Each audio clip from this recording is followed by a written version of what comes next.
할렐루야. 네, 감사합니다.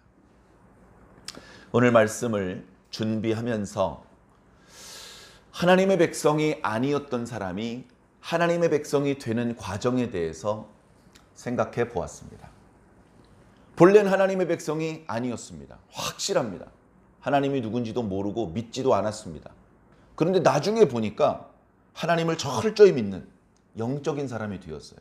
아니 어떻게 그렇게 바뀔 수 있죠? 어떤 신비한 약을 먹으면 그렇게 변화가 될까요? 아니면 어떤 재밌는 영상 한 편을 보면 변화가 될까요? 아니면 설교 잘하시는 어떤 목사님의 설교 한 편을 들으면 그렇게 바뀔까요? 그런 게 아닌 것 같아요. 우리 주변에 그런 일들을 덜어 보실 줄로 믿습니다. 본래 하나님의 백성이 아니었어요. 우리 각자 자기 자신을 보면 되죠. 아니었는데 어느 날 보니까 하나님의 백성이야. 그 과정이 그렇게 쉬운 과정은 아닌 것 같습니다. 어떤 사람은 조금 빠르게, 어떤 사람은 조금 더디게. 그러나 결국은 그 과정 속에 많은 것들이 담겨져 있어요. 첫 번째는요, 하나님을 믿지 못하고 또 목사님께서 선포해 주시는 말씀을 들었는데 이해가 잘 안 돼. 그래도 교회에 와서 말씀을 좀 들으셔야 됩니다. 그 과정을 생략하고 믿음이 좋아지고 하나님의 백성이 된 사람은 없더라고요. 말씀을 일단 들어야 돼요. 말씀 여러분 처음부터 알아들으셨습니까? 처음부터 감동되고 처음부터 재밌었습니까? 재미없잖아요. 졸르모죠, 졸르마. 이해가 안 되니까 더 졸리는 거예요. 그런데 시간이 가면 갈수록 알아듣기 시작을 합니다. 처음에는 모세하고 다윗하고 바울하고 누가 나이가 많은지 누가 더 옛날 사람인지 전혀 몰라요. 성경 어디 나오는 이야기 전혀 몰라. 근데 조금씩 알게 돼요. 찬송가도 그러잖아요. 교회 처음 갔는데 아는 찬송가가 있습니까? 한국도 없죠. 그러니까 다들 찬송 부르는데 혼자 벙어리예요. 근데 다 부르는데 혼자 벙어리로 있으니까 좀 이상하니까 떠듬떠듬 따라 부릅니다. 그러다가 찬송가를 배우는 거예요. 처음부터 찬송가 배우는 무슨 약이 있는 게 아닙니다. 따라 부르다가 보니까 찬송가를 나중에는 감동적으로 부르는 사람이 되는 거예요. 하나님의 말씀도 마찬가지입니다. 말씀을 듣습니다. 처음에는 하나도 받지 못하고 다 잃어버렸어요. 마치 이 망에다가 모래를 받는 것처럼 망을 이렇게 딱 펼쳐놓고 위에서 모래를 쏟아주시는데 받을 수가 있습니까? 다 새나가죠. 그런 것처럼 설교 말씀이 다 새나가, 다 잊어버려. 다 이해가 안 돼. 이해가 안 되는데 믿긴 뭘 믿습니까? 자, 그러다가 이제 하나씩 귀에 걸려. 이거 전에 한번 들었던 이야기네. 이거 전에 말씀하고 이어지는 이야기네. 말씀이 속된 말로 귀에 걸립니다. 그냥 지나가지 않고 귀에 걸려서 머릿속으로 들어와요. 그게 끝난 게 아니에요. 그러니까 말씀을 듣다 보면 오늘 참 재밌는 옛날 이야기 잘 들었다 이러고 가는 게 아니고 옛날 이야기와 달리 교회에서 강단에서 목사님들이 선포해 주시는 말씀 속에는 구체적으로 우리가 어떤 실천을 해야 되는 그런 과제가 담겨 있어요. 여러분 말씀 잘 들으셨죠? 그러니까 우리 기도합시다. 여러분 말씀 잘 들으셨죠? 그러니까 우리 전도합시다. 이런 구체적인 과제가 우리 성도들에게 떨어지는 거예요. 그러면 말씀도 아직 못 알아듣는 게 많고 아직 완전히 믿어지는 상태가 아닌데 이 순종이 되겠습니까? 그런데 순종하는 사람이 있어요. 충분히 이해가 안 되는데 충분히 믿어지지도 않아. 그리고 왜 해야 되는지 충분히 이해가 안 돼. 그리고 잘 못해. 근데도 해보는 사람이 있더라는 겁니다.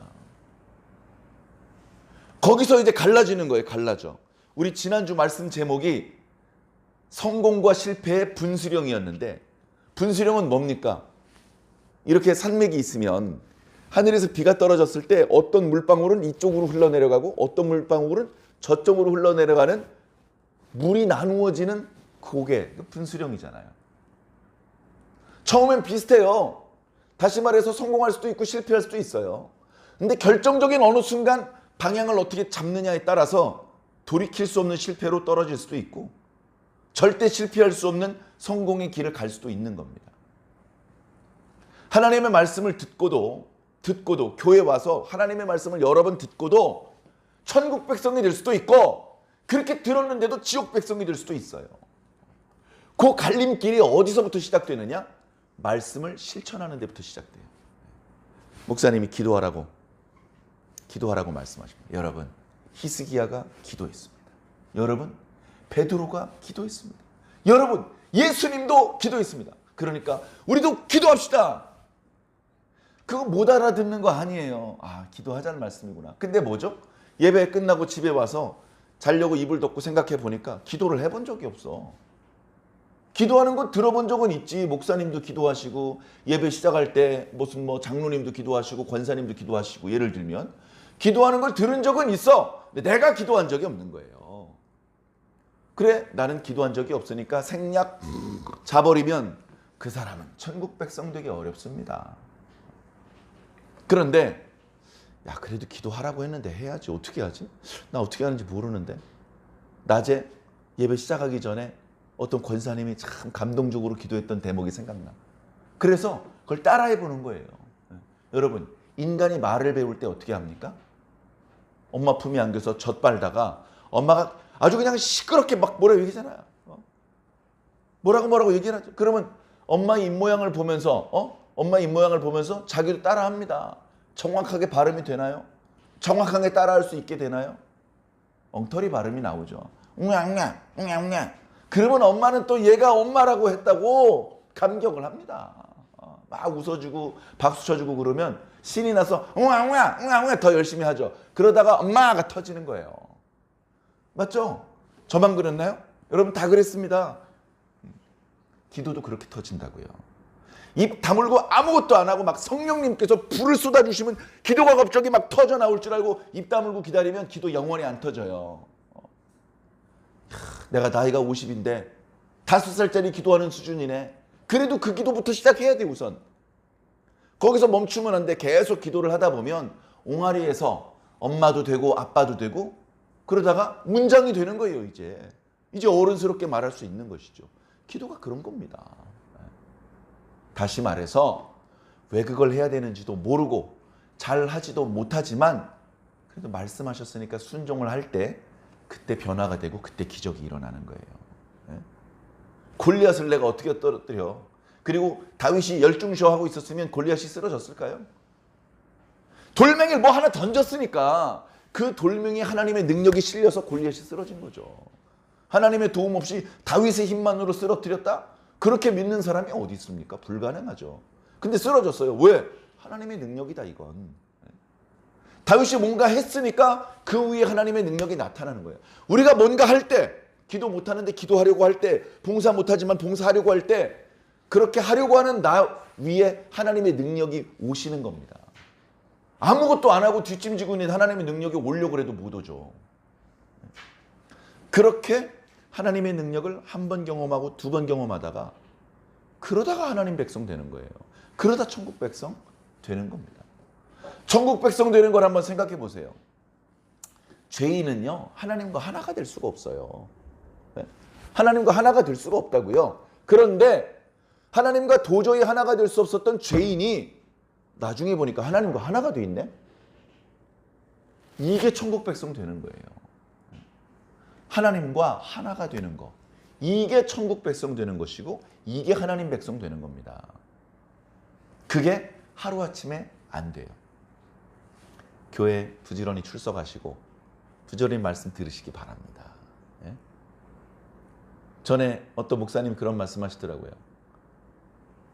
우리 교회 와보시면 알겠지만 예배 시간에 자는 사람 많습니다.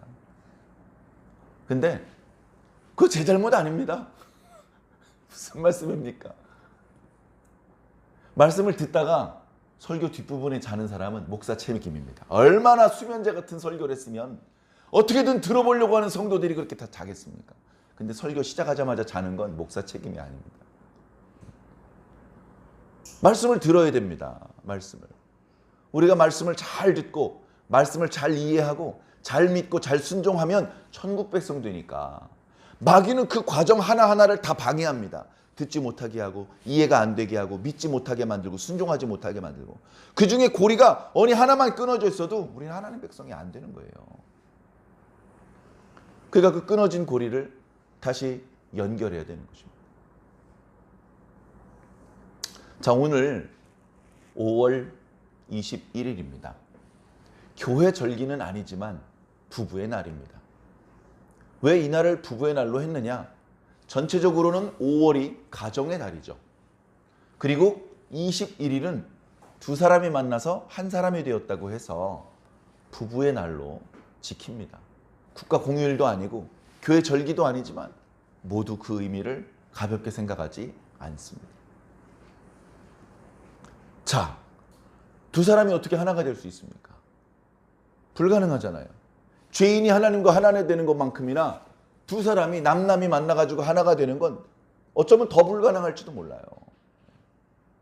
두 사람이 하나가 되는 과정은 쉽지는 않습니다만 하나가 되어 갈 수 있습니다. 하나가. 내 고집을 꺾지 않고 내 욕심을 버리지 않고는 절대 하나가 될 수 없어요. 나도 이만큼 양보하고 저 사람도 저만큼 양보하면 양보한 만큼 하나가 됩니다. 양보한 만큼.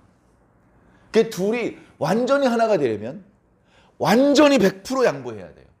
나도 100% 양보해야 돼. 상대방을 내 속에 담을 수 있고 상대방도 100% 양보를 해야 내가 그 안에 들어갈 수 있어요. 쉽지 않죠. 젊었을 때, 혈기방정할 때, 손만 잡으면 막 전기가 통할 때, 그럴 때도 있지만 조금 지나면 그게 다가 아니라는 것을 알게 됩니다. 그런데 거기서 그게 다가 아니라는 걸 깨닫고 투닥투닥 다투고 갈라지는 사람도 많지만 그야말로 어금니 깨물고 참고 기다리다가 노년이 되어서 진정으로 둘이 하나가 되는 그런 분들이 많이 있습니다. 저도 그러길 바라고 여러분들도 꼭 그렇게 되기를 바랍니다. 자, 둘이 하나가 되기 어려운데요.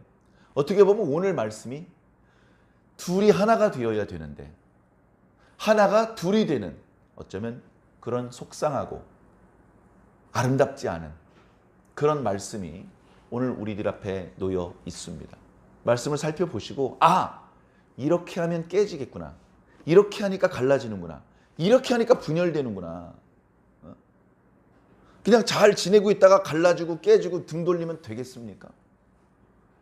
타 종교는 모르겠습니다만 우리 그리스도인은 갈라진 것을 다시 봉합하고 하나가 되게 만드는 일에 우리의 평생을 바쳐야 되는 사람들입니다.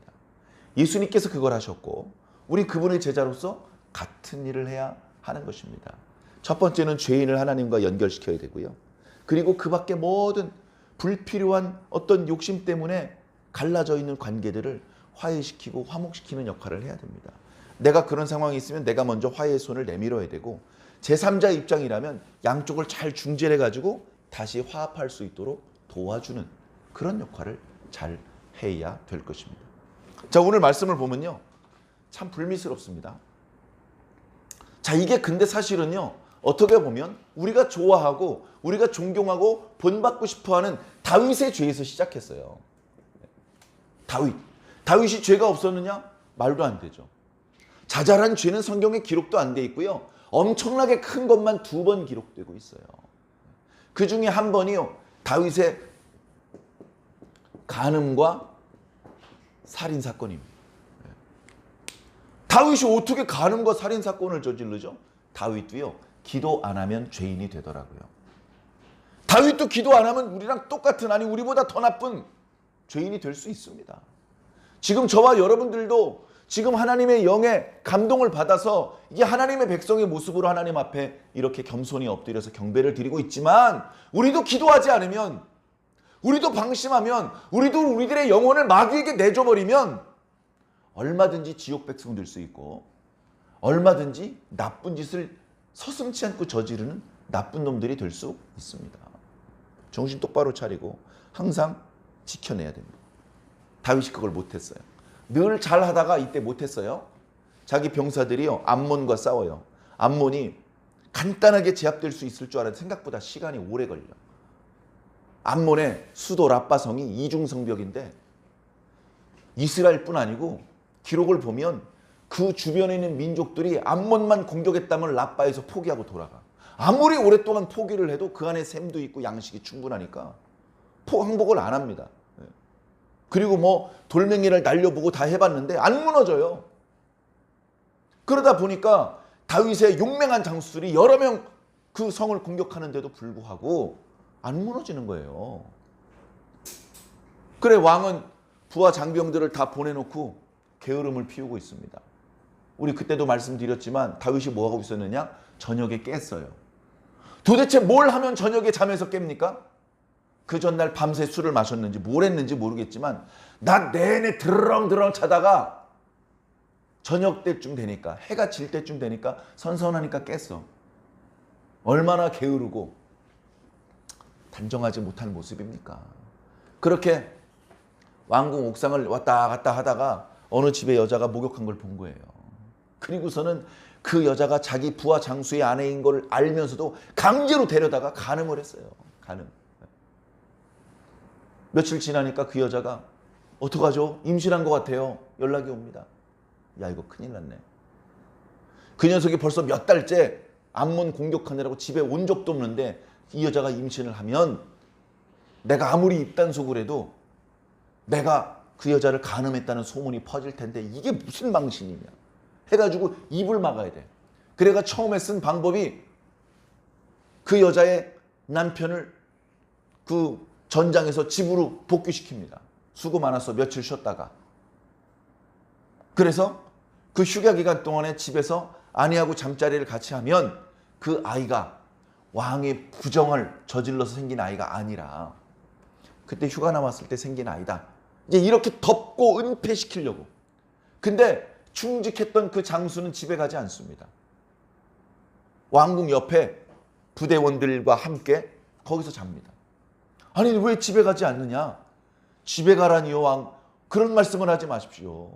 지금 제 상관인 요압 장군이 현장에서 피 터지게 싸우고 있고 그 전쟁에서 승리하기 위해서 언약궤도 현장에 가지고 나갔는데 제가 집에 들어 누워가지고 아내가 발 씻어주면 발 씻기고 밥 차려주면 밥 먹고 아내하고 잠자리 같이 하게 생겼습니까?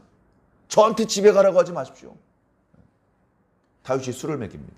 술김에 집에 가게 하려고. 술을 마셨는데 집에 안 가요. 다윗이 마음을 독하게 먹었습니다. 안 되겠구나. 이런 방법으로는 자신의 부정을 덮을 수가 없구나. 그래가지고 죽이기로 작정을 합니다. 그래 결국 죽였잖아요. 그게 다윗의 간음죄로 살인죄예요. 모든 범죄가 은폐된 것 같아요. 장례가 끝나고서 그 여자를 정식으로 자기 후궁으로 데려오고 그때 생긴 아이를 정식으로 자기 왕자로 입적시킵니다. 파렴치한 놈이죠. 그걸 성공적으로 다 입단속을 하고 은폐시켰다고 생각을 했는데 하나님의 눈을 가릴 수가 없네. 하나님이 다 보셨네. 그래가지고 하나님께서 선지자 나단을 보낸 겁니다. 나단 선지자의 말씀 앞에 다윗이 반박할 말이 없었습니다. 부끄럽고 창피했지만 나단 선지자 앞에 무릎을 꿇으면서 제가 범죄하였습니다라고 인정할 수밖에 없었습니다. 물론 인간 나단 앞에 무릎 꿇은 것이 아니고 하나님 앞에 무릎을 꿇은 것입니다. 하나님께서 그가 신속히 회개하자 다윗의 몸에는 손을 대지 않으셨어요. 하나님께서 화나시면요 무서운 일이 많이 생깁니다. 죽을 수도 있고요. 질병이 생길 수도 있고요. 그런데 하나님께서 신속히 회개하는 다윗에게 그의 죄를 일부 용서해 주셨어요. 다윗을 죽이거나 다윗의 몸에 질병이 생기지는 않았어요. 그러나 다윗의 그 죄 때문에 다윗 가문에 불미스러운 일이 영원히 반복될 것이라는 저주가 이미 선포돼 버렸어요. 하나님의 말씀은요, 축복의 말씀도 반드시 이루어지지만 저주의 말씀도 반드시 이루어집니다. 하나님의 말씀을 가볍게 생각하지 마세요. 자, 그래가지고요, 어떻게 됩니까? 다윗의 첫째 아들 암논이요, 배다른 동생 다말을 간음합니다. 다윗이 불같이 화를 내는데 암논을 처벌하지 않고 감싸줘요. 그러자 다말의 오빠였던 압살롬이 암논을 죽여버립니다. 살인이 벌어졌어요. 다윗이 저지른 일이 다윗의 자녀들에게서 벌어지는 거예요. 자, 이걸로 끝나는 게 아니에요. 다윗의 이 죄, 이것이 씨앗이 되어서 점점점 더 큰 불미스러운 일들이 나타납니다. 압살롬이요, 반역을 저질러요. 반역. 무수히 많은 이스라엘 백성들이 그 내전에서 죽습니다. 마지막 내전에서만 2만여 명이 죽습니다. 그들 중엔 이방인이 별로 없어요. 다 이스라엘 사람들이에요. 다 야곱의 자손이고 아브라함의 자손들이에요. 뭘 잘못했습니까? 다윗이 죄진 것 때문에 엉뚱한 사람들이 어마어마하게 죽습니다. 어떻게 되죠? 압살롬도 죽습니다. 압살롬이 죽어요. 자, 오늘 말씀은 압살롬이 일으킨 반역을 평정하고 요단강 동쪽 마하나임으로 갔다가 길갈을 지나서 예루살렘으로 가는 다윗의 모습이 나타나고 있어요. 지금 오늘 말씀은 여기 길갈쯤에서 있었던 일이에요. 길갈. 여기 이제 예루살렘으로 가야 되는데, 자, 요단 동쪽에 있었어요. 왜냐하면 압살롬이 요단 서쪽을 장악을 하고 있기 때문에 이쪽에서 공격을 해오면 도망을 못 가잖아요. 그러나 강을 빨리 건너지 못하니까 강 이쪽 편으로 피신을 한 것이죠. 그런데 압살롬도 죽었고 압살롬을 따르던 사람들이 다 흩어졌고, 그리고 이제 남쪽 유다나 북쪽 이스라엘이나 다윗 왕이 귀환해 주시기를 바란 겁니다. 우리의 전에 과거의 잘못을 용서해 주시고 이제부터는 다윗 왕만을 섬길 테니 이제 그만 마하나임에서 예루살렘 본궁으로 돌아오십시오. 이렇게 요청을 한 것이죠. 그래가지고 어디 요청을 하는데 왕이 오시는데 저 멀리서 기다립니까? 달려와서 영접을 해야죠. 그래가지고 이 길갈로 유다 사람들이 다 모여 있습니다. 그리고 이스라엘 사람들이 이제 각 지역에서 길갈로 모이는 거예요. 와서 봤더니 유다 사람들이 먼저 와 있어요. 유다 사람들이 먼저 다윗의 일행들을 이렇게 강을 건너가는 작업을 도와주고 있어요. 아이고. 이스라엘 사람들이 너무 늦게 도착을 했어요. 그럴 수밖에 없죠. 유다 사람들하고 다윗하고는 연락이 돼서, 야, 3일 후에 건너갈 테니까 좀 준비하고 있어. 알겠습니다. 해가지고 약속이 되고 소통이 되는데 북이스라엘 사람하고는 소통이 안 됐거든요. 야, 뭐야? 아니, 다윗 왕께서 벌써 건너오시려고 그런다는데 뭐야, 연락도 없이. 야, 빨리 가보자. 해가지고 뒤늦게 가봤더니 벌써 다윗 왕이 건너와 계시네. 그러니까 다윗 왕을 돌아오게 하는 일에 아무 보탬이 안 된 것이죠. 다윗 왕이 돌아오는 일에 그래도 우리가 도와드렸습니다. 이런 조그만한 공로라도 있어야 우리가 그래도 조금 도와드렸으니 앞으로 우리들한테 좀 잘해 주십시오. 이렇게 말을 하게 돼야 되는데 그 공로를 유다 사람들이 다 독차지해 버린 거예요. 그래, 오늘 본문 앞부분을 보면 이스라엘 사람들이 다윗한테는 뭐라고 말을 못하고 유다 사람들한테 얘기를 합니다. 야, 우리 임금을 너희들이 왜 도둑질해 가냐? 그렇게 얘기를 한 겁니다. 유다 사람들이요, 미안해라고 했으면 됐을 텐데, 야, 다윗 왕께서는 원래 우리 유다 지파 사람이야. 우리가 당연히 모시고 와야지. 그렇게 얘기를 합니다. 아니, 물론 다윗 왕께서 유다 지파 출신이지만 지금은 이스라엘 12지파를 다스리는 왕 아니시냐. 우리는 그 중에 10지파다. 왕께서 다시 복귀하시는 일에 대해서는 당연히 우리랑 같이 상의를 하고 우리와 함께 도와드렸어야지. 유다 사람들이요, 말도 안 되는 소리 하지 마. 저리 꺼져. 남쪽 유다 지파하고 북쪽 10지파, 나머지 지파들하고요, 관계가 안 좋습니다. 관계가 안 좋아. 지금 반란 평정해서 다시 다윗 왕이 예루살렘에 돌아오고 이제 다시 태평성대를 만들면 되는데 어떻게 되고 있어요? 본래 하나였던 이스라엘이 둘로 짜게지고 있는 거예요. 본래 하나였던 이스라엘이 둘로 짜게지고 있는 거예요. 자, 이스라엘이 이렇게 긴 가나안 땅이 있어요. 여기 요단강이 있고, 그러면 여기가 이제 유다예요. 예루살렘 남쪽이 유다. 그러면 이쪽이 이제 이스라엘이라고요. 자, 우리는 이스라엘 하면 야곱의 별명이기도 했으니까 야곱의 자손 모두를 이스라엘이라고 부른다. 이제 이렇게 보통 느끼거든요. 지금도 저 중동의 국가 이름이 이스라엘로 돼 있잖아요. 그런데 구약 성경의 전통에서는 이스라엘 그러면 북쪽 10지파예요. 유다 지파를 제외한 나머지 지파들을 이스라엘이라고 불렀어요. 유다 지파는 이스라엘이라고 안 불러요. 유다 지파는 그냥 유다 지파라고, 유다 사람이라고 부르는 거예요. 그 전통이 지금도 남아있잖아요. 유태인이라고 부르잖아요. 그 사람들은 이 이스라엘하고는 달라요. 유태인들은 유다 사람들인 거예요. 자, 벌써 이 둘 사이에 사이가 안 좋습니다. 사이가 안 좋아요. 자, 그때 오늘 말씀에 보니까 한 사람이 나타나. 한 사람. 불량배라고 오늘 소개하고 있는데요. 쓸모없는 사람. 뭐 그런 의미입니다.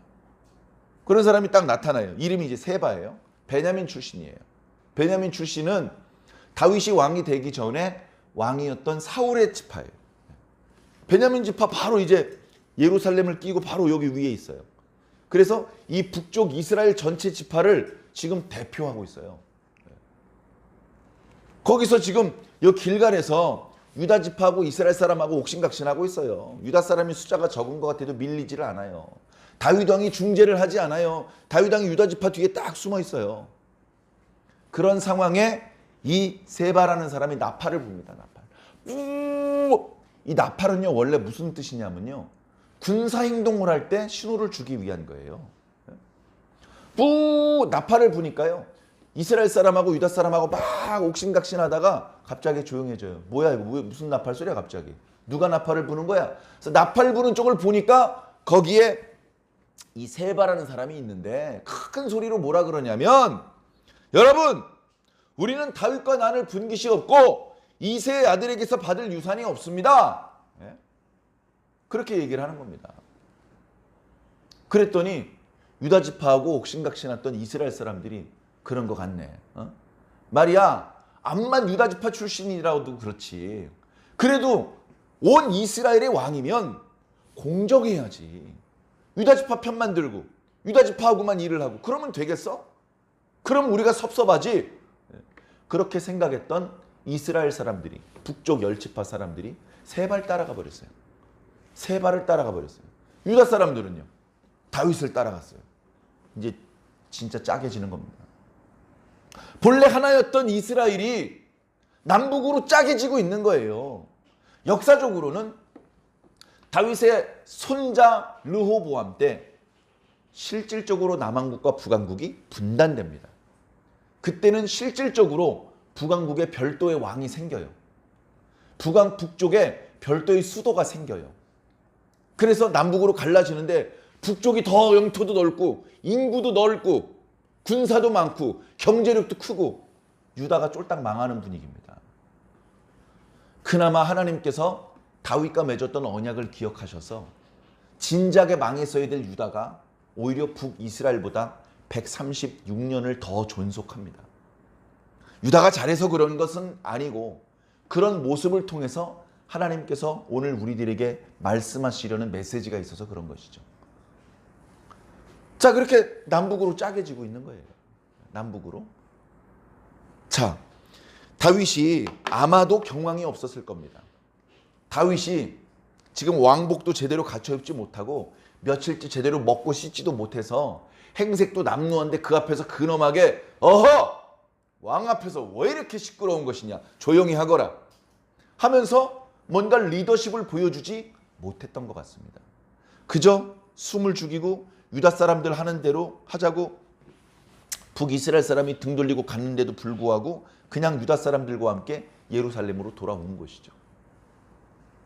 돌아와가지고는요 걱정이 되는 겁니다. 세바를 따라갔어요. 이 10지파가 세바를 따라갔어요. 그러니까 계속해서 다윗은 반란에 대한 두려움을 가지고 있는 것입니다. 전에는 압살롬이 반란을 일으켰는데요, 지금은요 세바가 반란을 일으킨 거예요. 세바가. 그래서 시간이 지나면 지날수록 세바의 반란 세력이 점점 커질 것이고, 그러면 유다 지파 한 지파의 힘만으로는 평정하기 어렵게 될 수도 있다. 그런 계산을 가지고 이제 이 반란을 조기에 진압해야 되겠다 이런 판단을 해가지고 그래서 이제 군대 장관 아마사에게 자 아마사가 있습니다. 아마사는요 다윗과도 먼 친척입니다. 현재 다윗의 군대 장관 요압하고 사촌 동생입니다. 그런데 압살롬이 반역을 일으킬 때 압살롬 편에 서 있는 군 지휘관이었어요. 그런데 압살롬이 죽자 다윗 왕이 포용 정책을 펼칩니다. 아마사여 처벌하지 않겠다. 넌 나랑 골육지친 아니냐. 요압이 나이가 많으니 너는 요압의 뒤를 이어서 우리 전 이스라엘 군대의 총지휘관이 될 것이다. 그렇게 약속을 했어요. 그리고선 아마사를 부릅니다. 아마사의 과거의 잘못을 묻지 않고 아마사의 그 재능을 다윗이 높이 사는 것이죠. 자, 이제 내가 마하나임에서 예루살렘으로 돌아오기는 했는데 지금 세바가 또 반역을 일으킨다.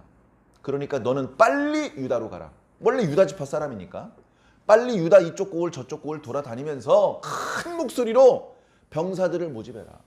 그래도 며칠 전에 길갈에 나를 영접하러 꽤 많은 사람이 왔었으니까 네가 가서 다윗 왕을 위해서 싸웁시다 라고 외치면 꽤 많은 병사들이 모집될 것이다. 그럼 그 병사들을 모집해가지고 내 앞에 와라. 3일 시간 주겠다. 3일이라는 시간은 솔직히 여유 있는 시간은 아닙니다. 그냥 돌아만 다녀도 그냥 운동 삼아 걸어만 다녀도 3일이 넘을 텐데 그걸 뛰어다니면서 사람들 모집해가지고 군사들까지 끌고서 3일 만에 돌아오는 것은 사실상 어려운 것입니다. 아마사가 날짜를 지체합니다. 다윗 왕의 마음이 편하지가 않아요. 왜냐하면 이쪽 세바는 점점점 세력이 빠른 속도로 불어나고 있는데 지금 아마사는 병사들을 모집하라니까 날짜를 지체한단 말이죠. 그러니까 어쩔 수 없이 이번엔 아비새에게 명령을 내립니다. 아비새요, 이리 와봐라. 부르셨습니까? 야, 큰일 났다. 지금 세바가 반역을 저지를 것 같은데 가만히 내버려 두면 옛날에 압살롬 때문에 고생했던 것보다 더 우리가 고생할 것 같다. 조기에 진압을 해야 된다. 아마사에게 명을 내렸는데 어찌된 일인지 날짜가 지체되는구나. 그런데 더는 날짜를 지체할 수가 없다.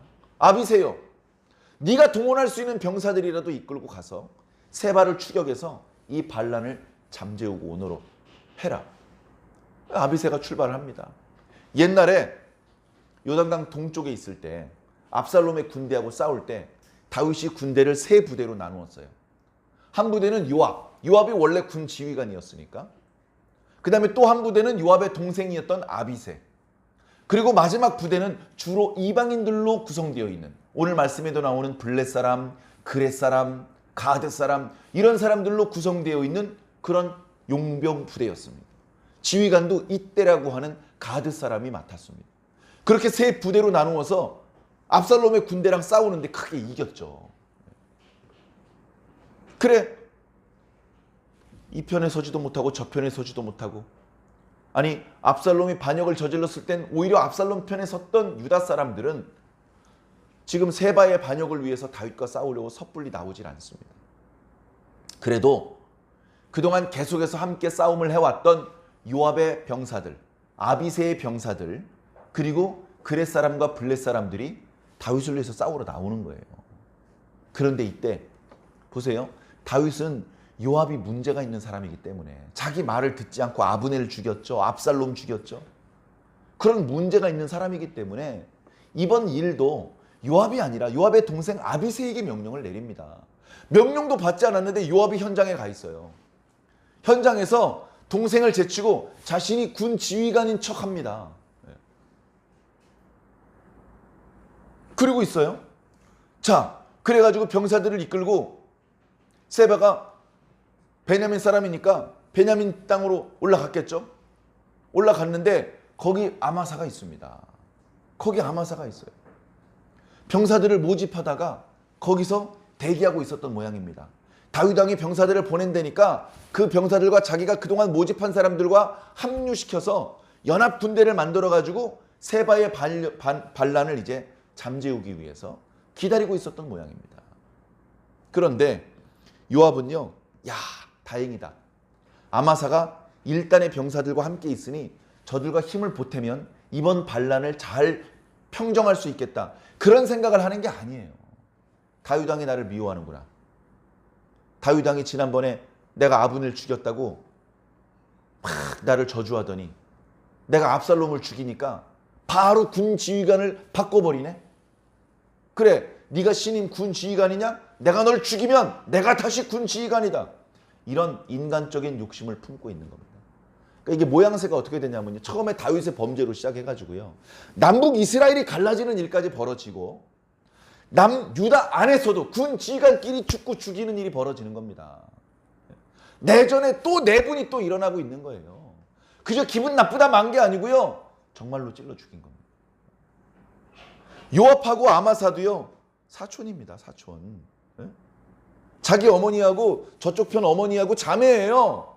이종사촌이란 말이에요. 그런데 찔러 죽입니다. 입맞춤을 하기 위해서 상대방의 수염을 오른손으로 잡습니다. 왜? 보통 오른손에 칼을 쥐잖아. 근데 칼을 안 쥐고 있다. 난 맨손이다. 무장을 안 했다. 이렇게 상대방의 오른쪽 수염을 옆으로 제끼고 뺨에다 뽀뽀를 해줘요. 서로. 내 수염도 상대방에게 맡기는 겁니다. 그게 상대방을 믿는다는 뜻이고 그게 진심으로 이제 형제로서 인사한다는 뜻이죠. 근데 뭐죠? 이 왼쪽 손에 숨기고 있는 칼을 못 본 거예요. 그래서 입맞춤하는 척하다가 찔러 죽인 겁니다. 순식간에 창자가 쏟아 나와가지고요. 아주 끔찍하고 잔인하게 죽습니다. 그래, 세 발을 추격해서 가야 되는데 뒤에 따라오는 병사들이 아마사의 시신을 보고 거기에 멈춰 서는 겁니다. 그러니까 그 시신을 길에서 밭으로 옮기는데 밭 앞에 다 병사들이 멈춰 서 있습니다. 세 발을 못 쫓아가요.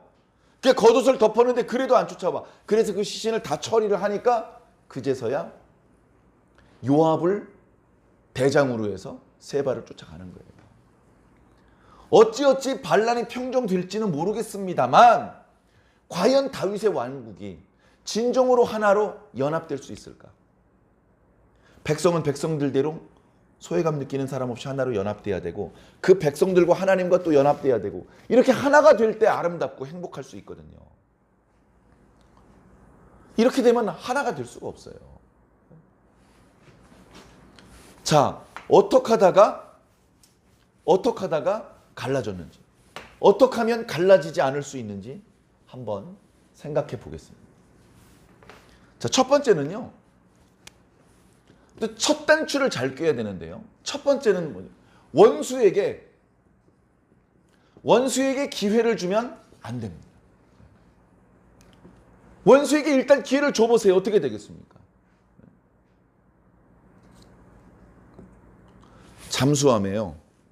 잠수함에 군인들이 타고 있어요. 그 잠수함이 물속 깊은 데 들어갔어요. 한번 틈을 벌려 보십시오.